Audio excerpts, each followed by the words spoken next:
I've seen war game simulations. Events just like this. They're designed to erase rational behavior with what appears to be a singular incident. You ever seen clouds like that before? Will, get back in the car! Oh, that's scary. Start the show.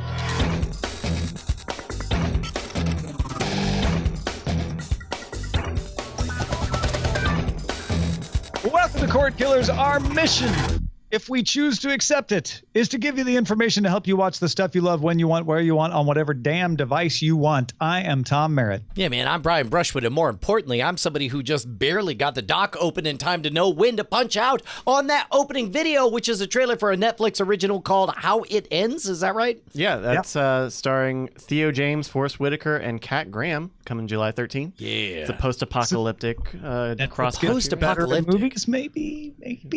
I don't know. Joining us to determine those sorts of things, the host of Coverville, co-host of the morning stream, Mr. Brian Ibbett. Hello. Spoiler alert, How It Ends is with they roll credits. That's Knew it. and I they knew tell it. you, I and called they give it. you a recommendation on what to watch next. I don't feel so good, Mr. Credit Roller. Twist. I hate a twist ending like that. All right, Thanks we're going to for talk having me. about all the things you need to know to be able to watch the things you love, starting with our primary target. So there seems to be a little new trend brewing. We'll decide if we think this is a trend for video, but it's video bundled with things that aren't video. Let me give you some examples. Warner Brothers announced the arrival of DC Universe. It's a combination of an unlimited digital comic platform, kind of like Marvel Unlimited, with a library of past DC-related TV shows and movies. So that means like old Superman movies, Christopher Reeve Superman movies, but also upcoming shows like Young Justice, Outsiders, Titans, and Harley Quinn. DC Universe will be available in beta in August with a full launch planned for autumn. A new report from The Information says its sources say Apple is thinking it might bundle its forthcoming original video programming with news content, magazines, and music in one big service. Apple acquired Texture in March, which lets you read multiple magazines with a single subscription, often called the Netflix of magazines. So maybe they put the video in there.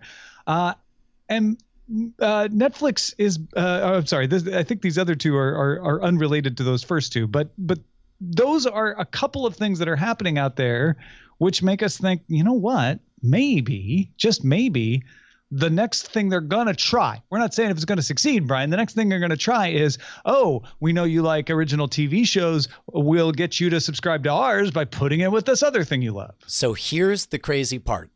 I think this is a brilliant idea because it's separating content not by the format that it arrives in, but instead by the ecosystem to which it belongs.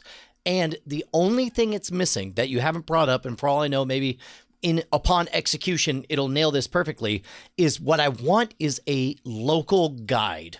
If there is one person who I enjoy hearing talk about, and I'm going to use a dumb, dated, old example. There are movies I never, ever, ever would have watched, but because Joe Bob Briggs introduced them and explained the context into which it fit into the larger genre, I found myself appreciating stuff I normally would not appreciate at a different level. So likewise, let's take this DC thing, right? Where it's just like, okay, we're going to start the Wonder Woman track. Before we begin, let's start with this new movie that's out, Wonder Women, that is about the behind the scene of the making of, or whatever. Watch that movie. Hey, you watch that movie. Some of it is fictionalized. This part was fictionalized. This part was not. But now I want you to read these first 4 episodes of Wonder Woman, and you'll see blank, blank, blank, and blank. You'll see these themes come through. You'll see truth, justice, the American way, and bondage all in there. Now we're going to jump forward to the mid-1970s with the movies. Understand, these are the constrictions that they had to make a television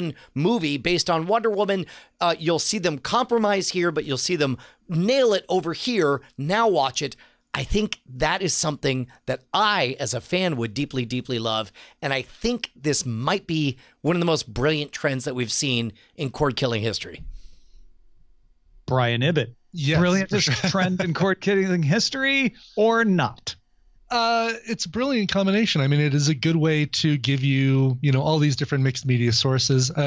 Seeing DC do this makes me want Marvel to do it, of course, as well. I'm a big Marvel fanboy, but I'd like to see something like this with like Spin Magazine, Rolling Stone Magazine, get the music, you see the music they're talking about, interviews with the artists, but have it all multimedia from different sources in one place. I think that actually is a really cool way to do it. Mix it with Quello, the concert thing.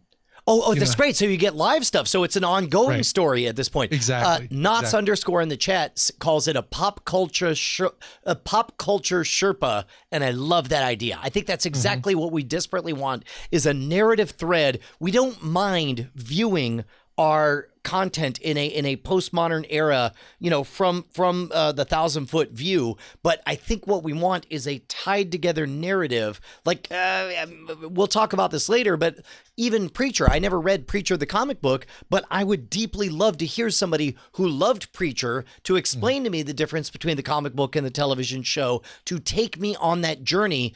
As we've talked about before, there are a lot of real life interactions that upon virtualization can become incredibly valuable. I mean, it's one of the things I loved about my film class in college, and why it informed so much about my viewing habits is I learned all these other things. So we watched Blade Runner, right? And then that's how I discovered Philip K. Dick, the writer who had written the book Do Androids Dream of Electric Sheep that Blade Runner was based on. Then I went and read The Man in the High Castle, which became my favorite science fiction book. So there's something to that. There's something to that idea. Even just at the basis of trailers, we see a trailer and we're much more likely to want to watch that movie after we see the trailer because we know something about it. This is that on steroids. Like we'll tell you all kinds of cool things that'll make you have a richer experience when you watch or read the thing. The risk they run, though, is fatigue is already setting in for subscription. Now it's not only, oh my gosh, I have to subscribe to all these video services, but I also have to bring all this other stuff that I may or may not want. I mean, do you think that these can catch on in a world where people just with the first round of offerings are starting to go, it's too much. I can't decide. So in the beginning, I think people are going to subscribe for the ecosystem. If you're a DC fanboy, finally, you could pledge allegiance to the DC universe. You could get your DC passport that you could show at every border and say, no, I'm a member of this society.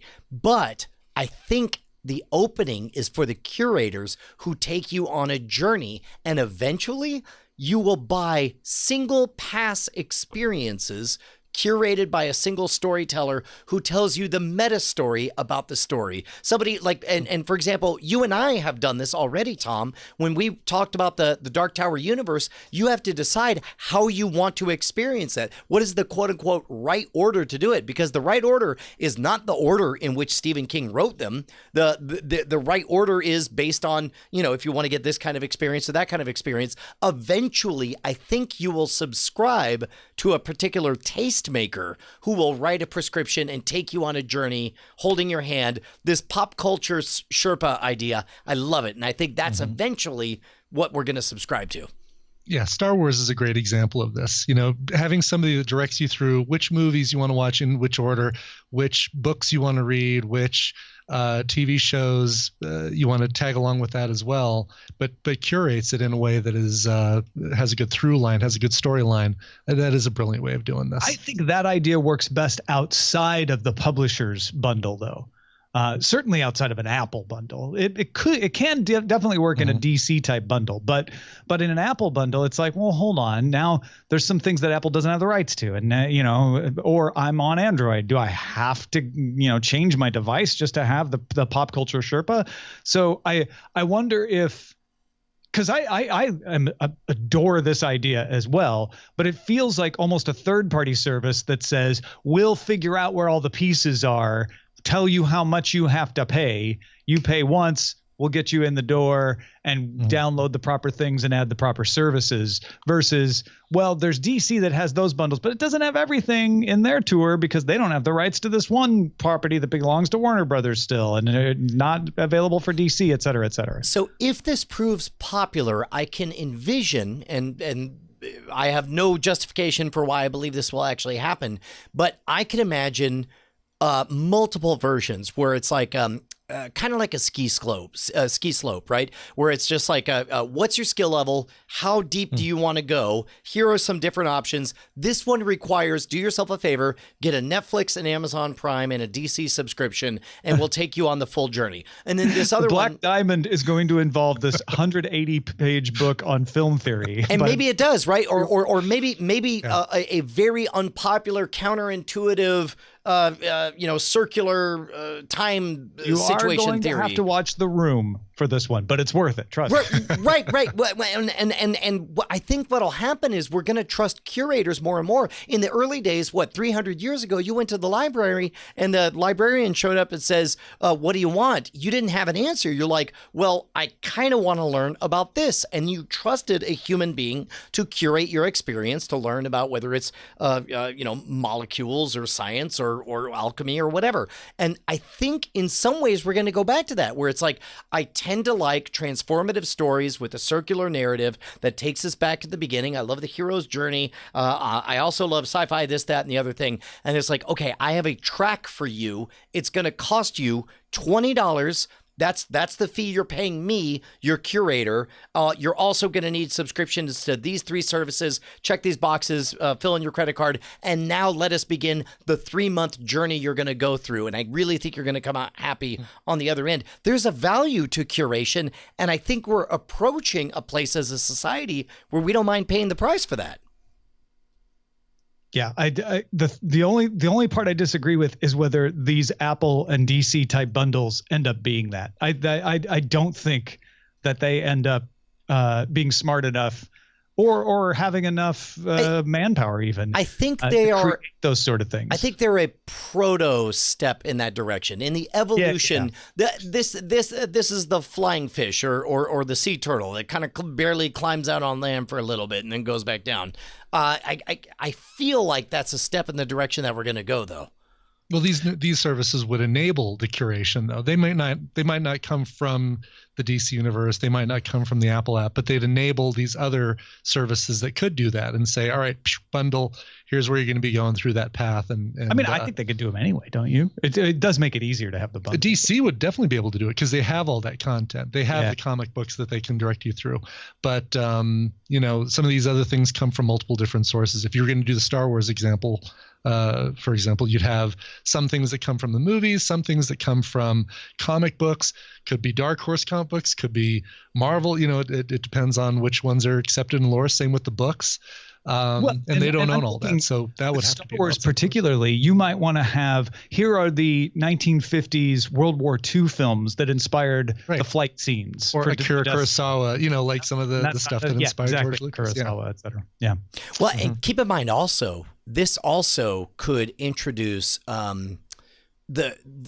once you have silos that are based on intellectual properties and not on rights management, all of a sudden you open up really interesting things. For example, we've talked about the various fan edits of The Phantom Menace or of the entire original prequels all chopped together or whatever. Like, if you had this service, if all of that, now that it's under the Disney umbrella, Disney could say, hey, since we own everything, we are now making these fan service remix experiences available for the first time ever. Here's DJ D2. DJ D2 is gonna put together his version of the way to experience, all in exactly 5 hours and 43 minutes, the entire Star Wars saga.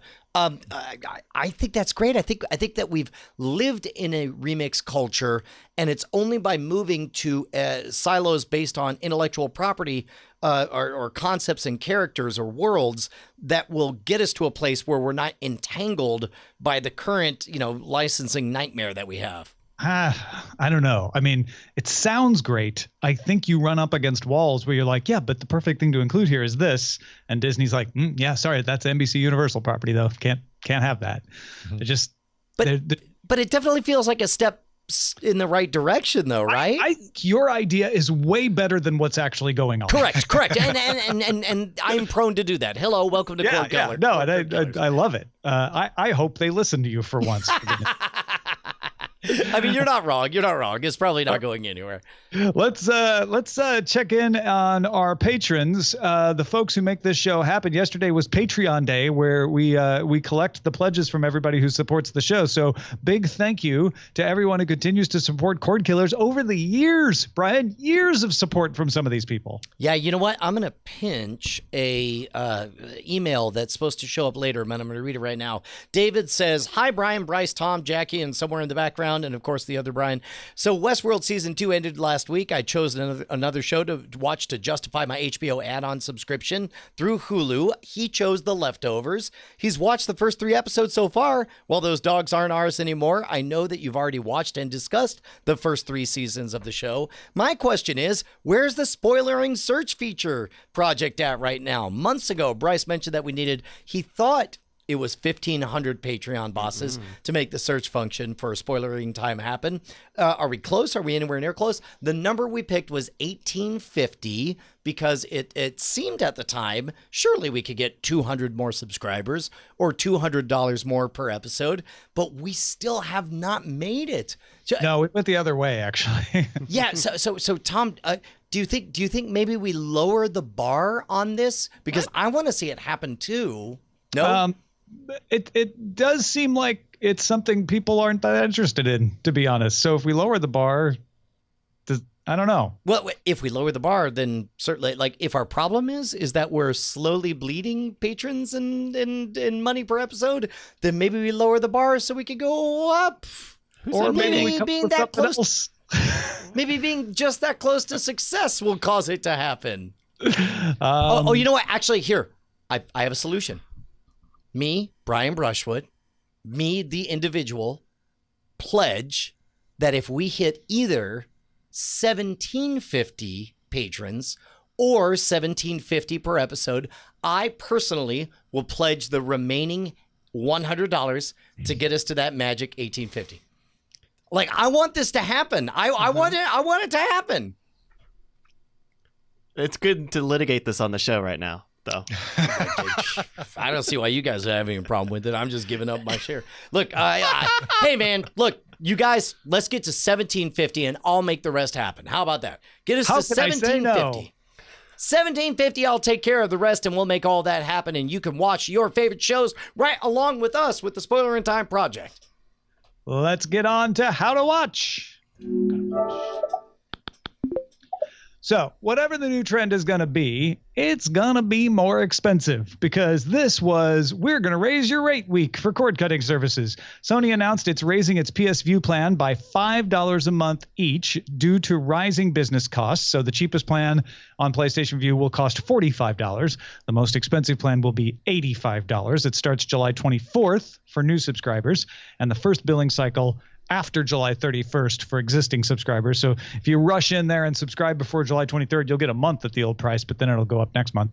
DirecTV Now is raising its price by $5 on each of its packages starting August 1st, with its cheapest package starting at $40 a month. The top tier now $75. Sling TV raising the base price of its core package, Sling Orange, by $5 to $25 per month, also offering new free content and a la carte channel subscriptions. Sling TV will also offer pay-per-view events and more than 5,000 movies that can be watched without a Sling TV subscription.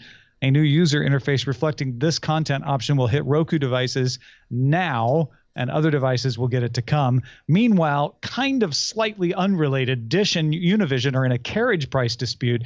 That means Univision, Unimas, and Galavision are no longer on Dish services, and that includes Sling TV, which one of their big attractions was we have all of the Spanish language content for you. Univision launched their own cord-cutting service, Univision Now, recently for $6 a month. Dish says they're trying to charge us more than they charge you. Univision says Dish has usurious price rates, but it's the same old carriage dispute that you always have when this happens. It's just affecting Sling TV now instead of just Dish, the satellite service. But back to the main trend here. It seems like everybody's raising their price by $5. We have not seen it from Hulu, but remember, we talked last week about YouTube doing this. Let me ask Brian Ibbett.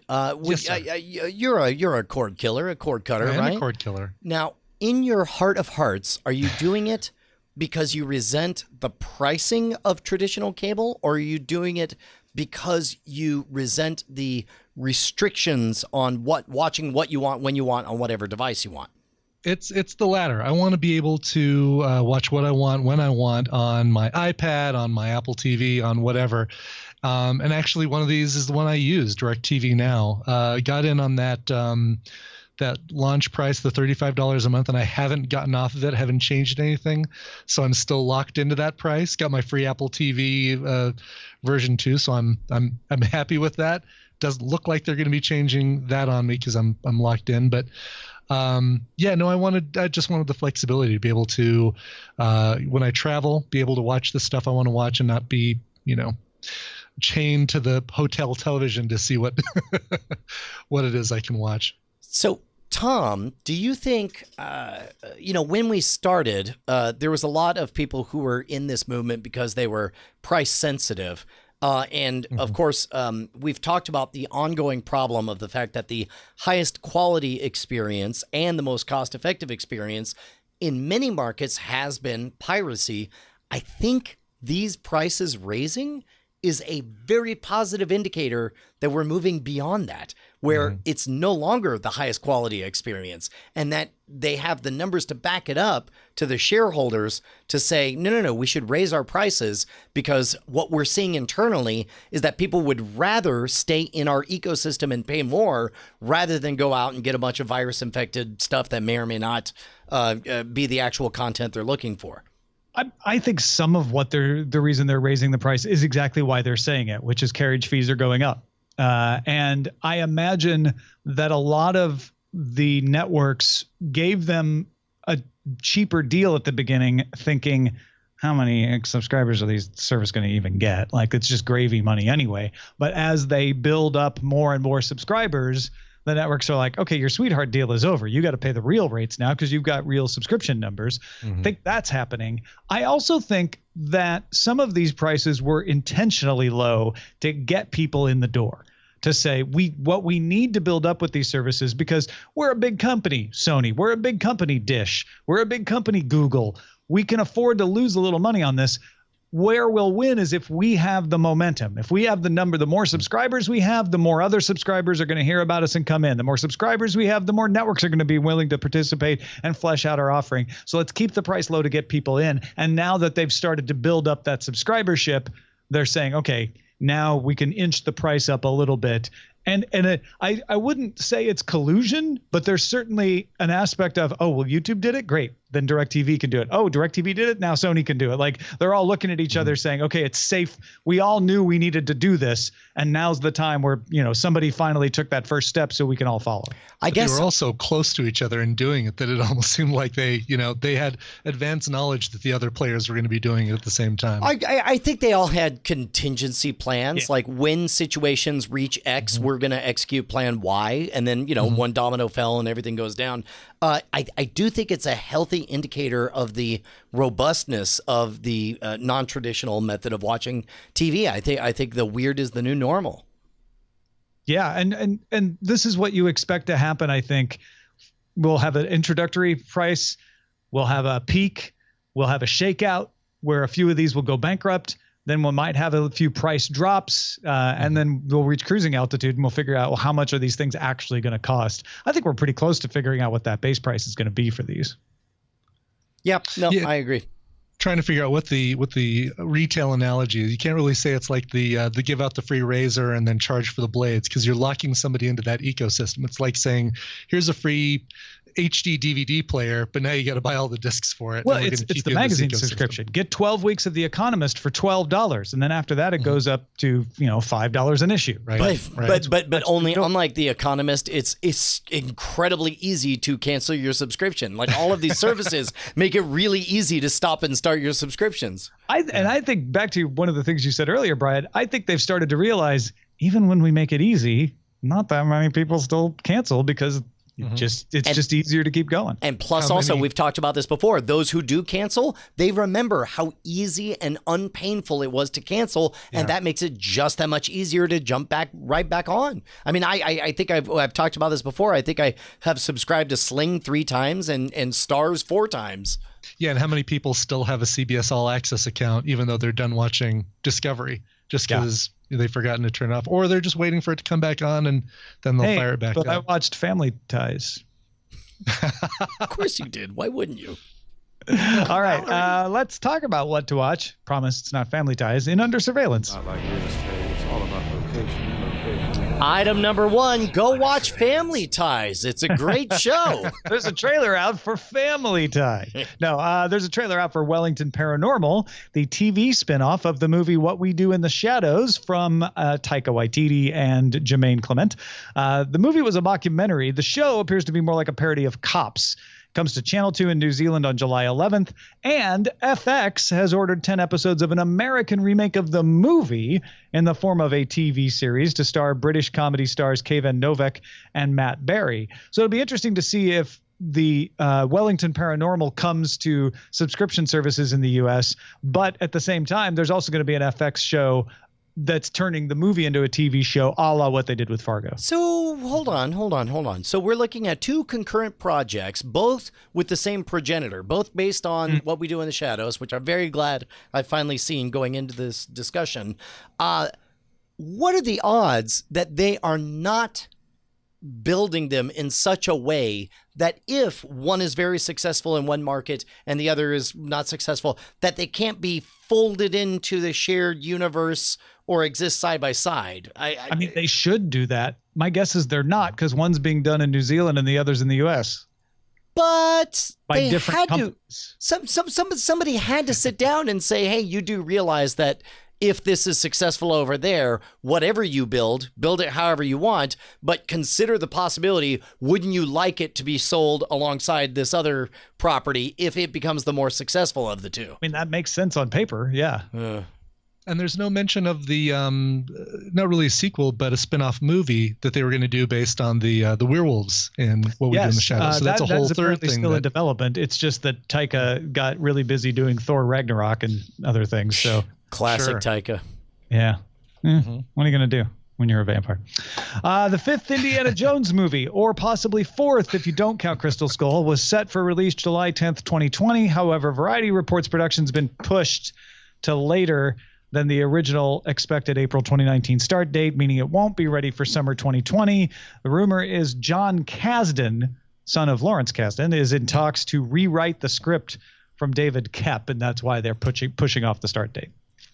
So the most surprising part of this is how little I care. I never thought that would be a thing I would say out loud. I was like, whatever. Crystal Skull really killed it for you, huh? It really did. It was It's such a shaky platform to build a Jenga tower on, you know? I mean, I'll be honest, since we're being honest, my reaction was, oh gosh, I hope Harrison's still alive. I mean, because he's going to be 80 by 2020. That I'm not saying he's sick and I don't wish him ill. It's just that's past life expectancy at that point. Well, you know? and we've talked about, in fact, we got flack on this very show because I pointed out that in Westworld, having Sir Anthony Hopkins, this is a show that looks like it's going to have 7 seasons and take 10 years to do. And you have, I think Anthony Hopkins is around the same age. It's like you don't bank millions and millions of dollars on somebody being in perfect tip-top acting form as they approach 90. Especially when they keep crashing planes into golf courses. Can't really. Wow. Oh, man. I'm glad. Ooh, that was almost a bad place we went. Go ahead. I mean, the other thing is he's kind of indestructible, the fact that he could do that and walk away. So maybe. That's true. Yeah, maybe he really is Indiana Jones. Yeah. But keep in mind also, like, we're entering a brave new world of really strange stuff. Like the rumor, this is unsubstantiated rumor that I read somewhere, was that Tom Cruise has in his writers that all the movies he does from now on, they're gonna digitally de-age him so he won't age past the age of 50. And I don't see any reason not to. As technology gets better and better, why not make him always perpetually never older than 50? It will make his chat show appearances a little disconcerting. I'm sure they'll be able to figure that out as well. It was a fantastic film. I mean, at some point, think about it. Like 40 years from now, it's not unreasonable to expect a perfected Tom Cruise algorithm that can show up live, have discussions live via Skype or whatever, do all the promo for all the shows shows, act in all the movies, and just be a perfect representation of him at the height of his middle age. Yeah. I mean, Ant-Man and the Wasp has some pretty great recreations of some of its older characters as younger versions of themselves. Yeah. Wait, have you seen that movie? It's not out yet. I got to see a preview of it. Oh. And it just, I know they did it in Ant-Man and they did it in Civil War. Yeah, in Civil War, but it just gets better every time they do it. Yeah, the Michael Douglas stuff, the stuff they did with young Robert Downey Jr., watching his parents fight in Winter Soldier. Or no, Civil War. Venture Brothers are getting an August premiere date and a new teaser trailer full of demons and complaining in Venture Brothers. I'm so glad. Hello, my name is Brian. I'm somebody who fell off of Venture Brothers. It has been 3 or 4 years since I've seen Venture Brothers. Hi, Brian. When did you fall off of Venture Brothers? Everyone else? I never fell onto it. It's on my list to watch because I've had so many people recommend it. Oh, I never thought I would get to feel superior in this skit that I just made up. This is great. Dude, I grew up on stuff like Johnny Quest and the Herculoids and stuff like that. How can you not be in love with this show? I'm going to be. I just know I'm going to be, and I know that I'm going to cast away everything else at that point in my life, and I'm not ready to cast away everything else at that point in my life. This is the time to do it. Because unlike me, who's had to wait years for the new season because I am caught up, you get to just start in and watch it without interruption. To jump in right now with all new content while you guys wait. Brian Ibbett, I don't take this lightly. I remember in 2007 working Halloween Horror Nights, and I would run back to the trailer in between shows, and we would watch the first 2 seasons of The Venture Brothers, and I loved it so much. Look at me looking at you, holding up my pinky. If you want to, I will watch every episode with you. We'll record 5-minute reviews of The Venture Brothers thing by thing, and then we'll put them out. That's a real thing that's happening. How do we do a Skype pinky swear? Do I is this? Don't you mess around with the pinky swear? That's a real thing. I'll totally do it. Okay, all right, I'll join you. You get to see it with we'll talk about it. Guy with fresh eyes, guy with aged, old eyes, just aged and wrinkled, sun damaged, liver spot covered eyes. That's the title of the podcast. Stop describing me. All right. Netflix offers a brief look at Matt Groening's Disenchanted. So it's not even a teaser. It's really just a clip where the main character shows up. That's coming to Netflix August 17th. So I expect we'll get more and more of these as we get closer. Same archetypes as all the other Matt Groening things or new flavors? As they're showing in the teaser, Futurama showed you the future. The Simpsons showed you the present. This is the past because it's a fantasy version. But yeah, we've talked about it on the show before. It's a princess with an elf and demon sidekick who doesn't get along with her dad, who's king. Right on. Mm-hmm. And Showtime has commissioned a 10-episode Halo series with a storyline about a futuristic war between the human race and enemy aliens known as the Covenant. Kyle Killen, the creator and showrunner of Awake and Lone Star, will serve as executive producer and showrunner, as well as writing episodes. And Rise of the Planet of the Apes director Rupert Wyatt has been tapped to direct a handful of episodes. He'll also be an executive producer on the show. I don't believe it. I mean, I believe those are words that they put out. We've been telling this story for 5 years. Why would it be true this time? Exactly. That's where I'm at. I'm like, cool story, Halo. Ibbett, are you a Halo fan of any kind? Played it when I had my Xbox 360. Have not played anything on that since. But will I see this? I'll probably watch it. Sure. Yeah. You'll get Showtime to watch Halo. I already have Showtime because I have to watch Shameless. Well, I have the Showtime app through DirecTV now. $5 extra or whatever it is. All right, let's talk about what we're watching, starting with our guest first. Brian Ibbett, what's been filling up your eyeballs?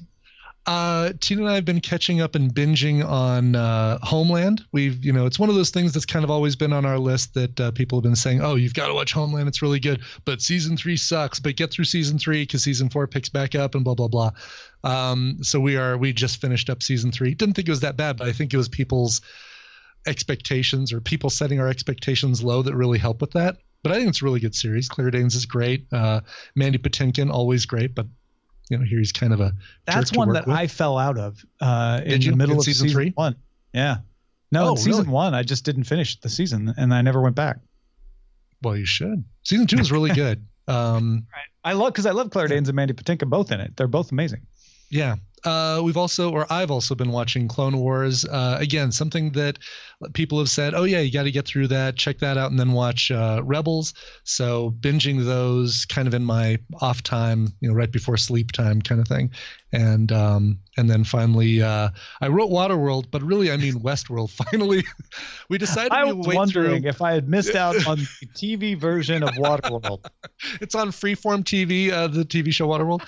No, we decided for Waterworld, instead of doing the week to week like we did with season 1, like we do with Game of Thrones, other things, we would wait painstakingly through the whole season and then start watching it as soon as season 2 finished. So we've started watching that, watched the first 2 episodes last night. I really love this idea that maybe like the twist in the first episode of season 2 of Westworld is the introduction of it about to becoming Waterworld. And that's why there are all those dead bodies floating in the right, water. all the floating. Yeah. Yeah. It's going to be the stunt show from the Universal theme park by the end. Dennis Hopper sitting under the water on a jet ski at some point with a rope tied to a cinder block is what you're saying.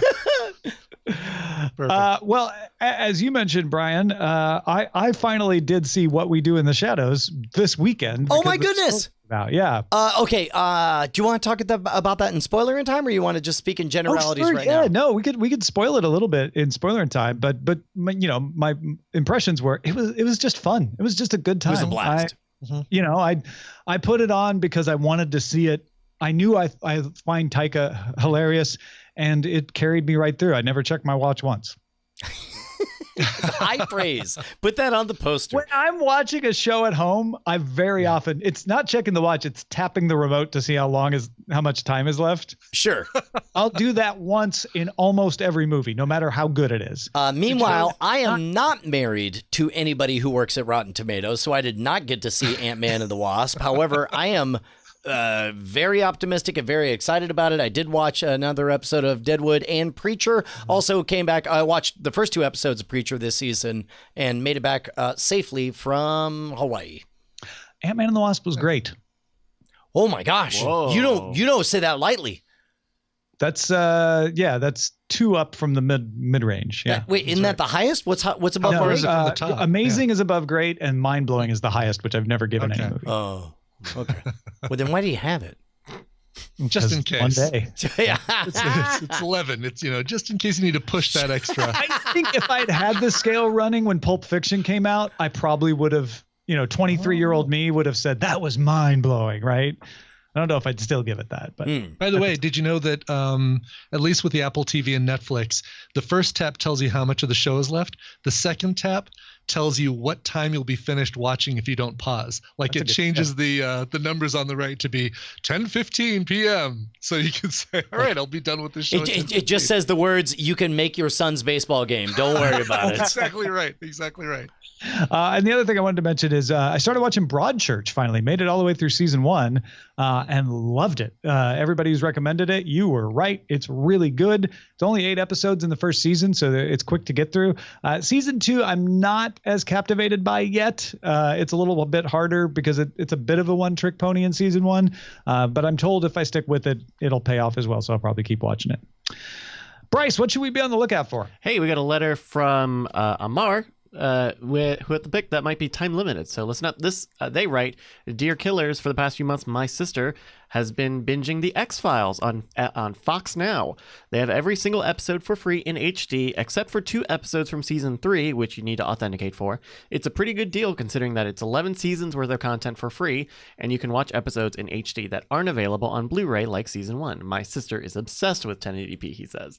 This deal seems to date back to last year. However, my sister claims that they ran a promo saying it will last through the summer, so the episodes might get pulled soon. I can't verify that, but the show is really cool. Check it out while it's free. Thank you. Sincerely, Amar. Thank you, Amar. Not only are these on Fox.com and the Fox Now apps, Hulu also has all 11 seasons of the X-Files, which is great if you don't have access to Fox Now or authentication. You have another option with Hulu. So thank you. The streams are out there. You want to believe. Go check. If you got something we should be on the lookout for, email us cordkillers@gmail.com. Hey, Brian. Yes. I wrote another book. What? Since when?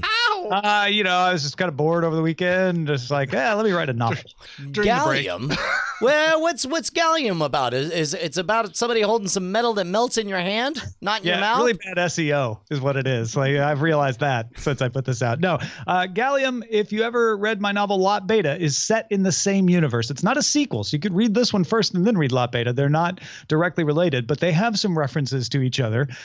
It's about a salvager named Maya who discovers a huge historical find, but a mysterious society tries to keep her from revealing the truth about it, and she has to struggle with her own ethics about what to do, and at the same time she's threatened with losing her job. Is it because of the secret society? I don't know. It all takes place in Gallium, available at tommerrittbooks.com.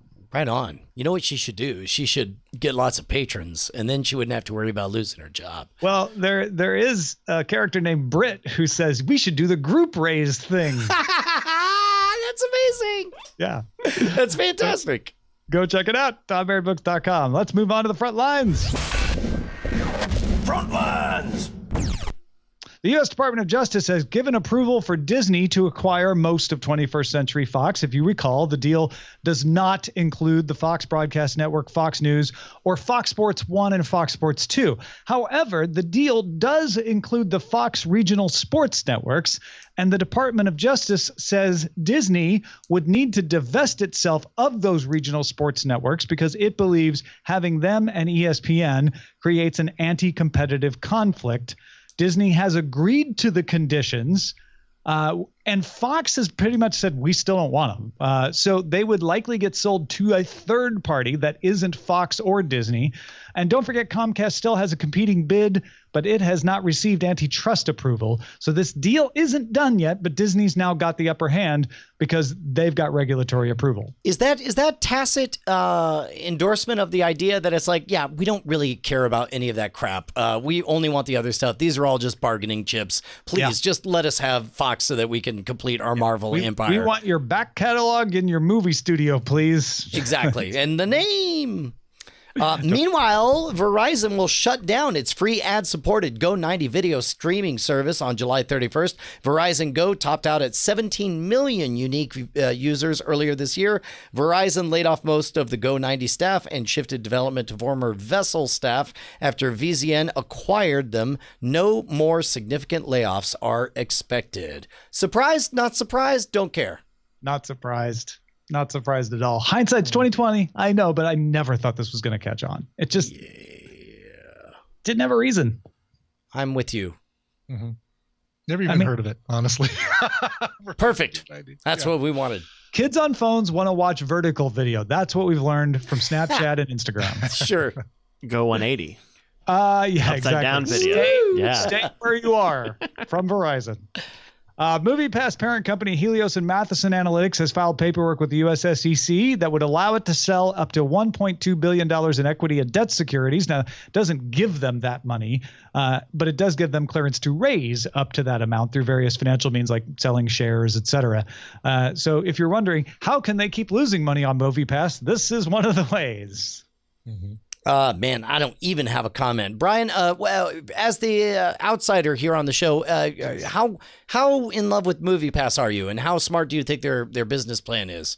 I worry about the whole thing. I worry about because they started out with stipulations, a different price. They changed what you could watch, what you couldn't watch, and there's been so much fluctuation in their offerings that I have not signed up for it yet. I even had somebody send me an offer for a free month to try it out.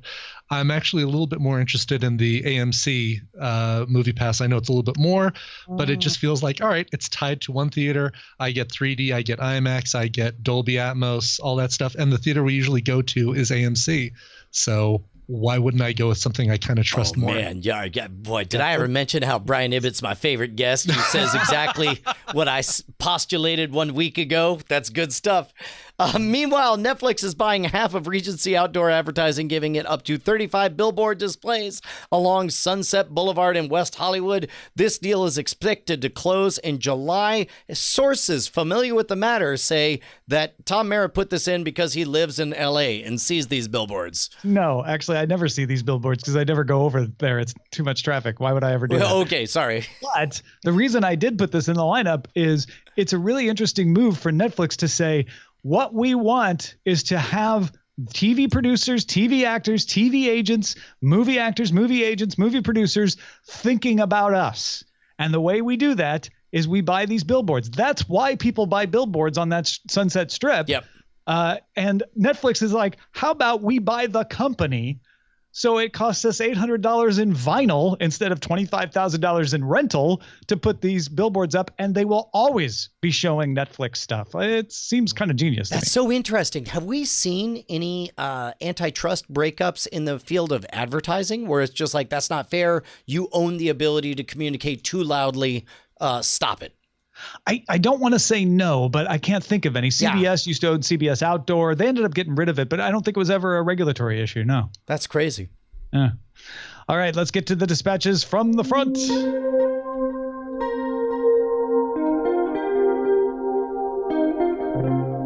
Now, we don't claim this is a scientific result, but of the people who emailed Cordkillers, most of them agree with Brian Ibbott and Brian Brushwood. Well, that's what's great. Very convenient that we could say Team Brian and mean all the Bryans. Right, exactly. With Brian. Both of them. Yes. Here's a sample of some of these emails. Hometown rival in Indianapolis said, I'm Team Brian. I have a movie theater 5 minutes away from home that is always the first place I go to. That's not to say I'm unwilling to go to a different theater if the movie I want to see is playing there at a better time. However, I go to the same theater 98% of the time. Another Jay Martin says, regarding loyalty to theaters, my wife and I are 100% Team Brian. We gravitate to theaters with specific characteristics, even if that meant driving further than other closer theaters. When we lived in Rochester, we drove 30 minutes to an AMC because it was one of the first theaters in the area with assigned seats. When we moved to Lawrence, Kansas, we drove 45 minutes to the AMC in Kansas City with assigned seats and a Dolby Atmos theater. Kyle says, generally speaking, I tend to use the same one or two theaters, even though everywhere I have lived for the last decade has at least a half dozen theaters within reasonable driving distance. Why? Amenities. I want the large, comfortable reclining seats and to be able to pick my seats ahead of time. Seamus says, my wife and I pretty much only go to one theater and drive about 40 minutes to get there. We have 3 other theaters that are a bit closer, but the one we frequent has huge reclining chairs and reserved seating. And finally, on Brian's side, Anonymous writes, I'm lucky enough to have 4 theaters within 15 minutes of me, but I go to one of them 90% of the time because of the consistent experience. I know exactly which seat gives me the comfortable viewing angle, the best house lights, etc., and I don't get pulled out of the movie. So that is Team Brian. We have 2 on the not Team Brian, and then we have one that's... I see. What? Not Team Tom, Team not Brian. Are you distancing yourself from this opinion? I'm moderator here. I don't pick a side, Brian. Fair enough. Unless I'm right, I don't pick a side, Brian.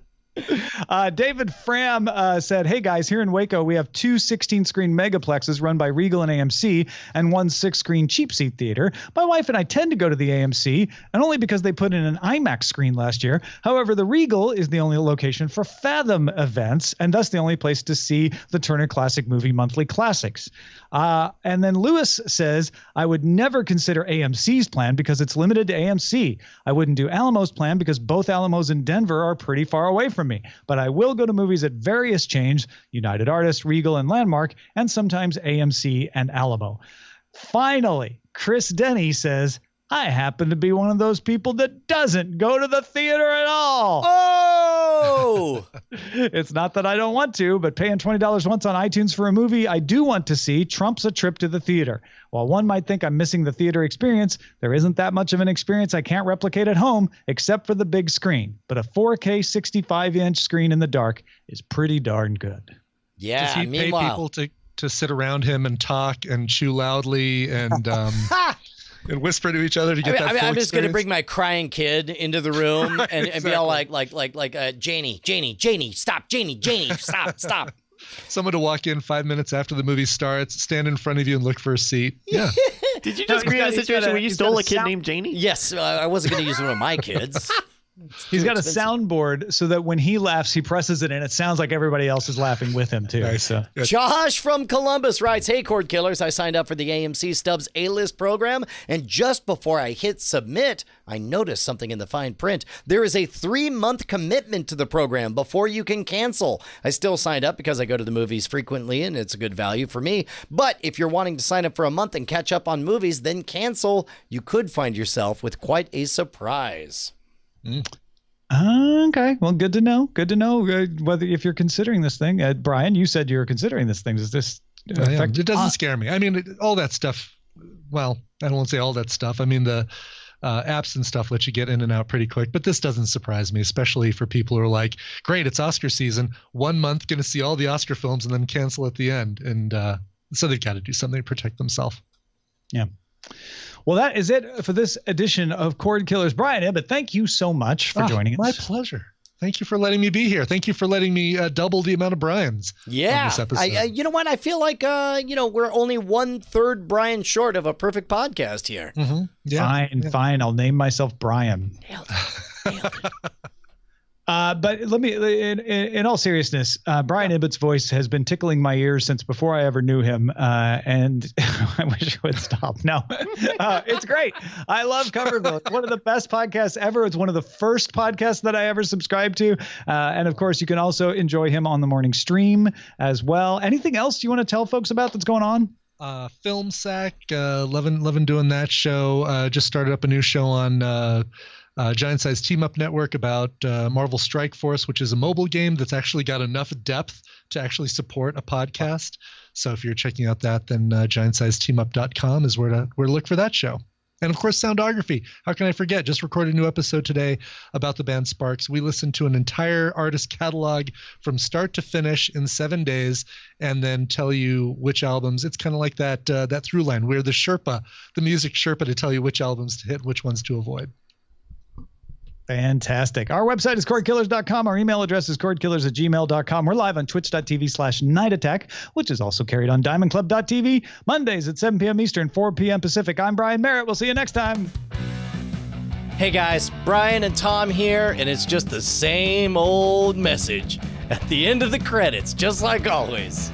That's right, Brian. Nothing new here except your name showing up. Oh my gosh, because I've got a name. You just supported us on Patreon. Yeah, all those $5 donors, look at that. That's your name in pixels. We're gonna make you famous, kid. Put your There's name in some pixels on classic the internet. names in there, but some of you are new. Some of you aren't there. It's sad. What can they do, Brian? I mean, they could go to patreon.com/Cordkillers and pledge $5 an episode and be one of these amazing people, like this one. Amazing. Oh, look at that name right there. Diamond Club hopes you have enjoyed this program.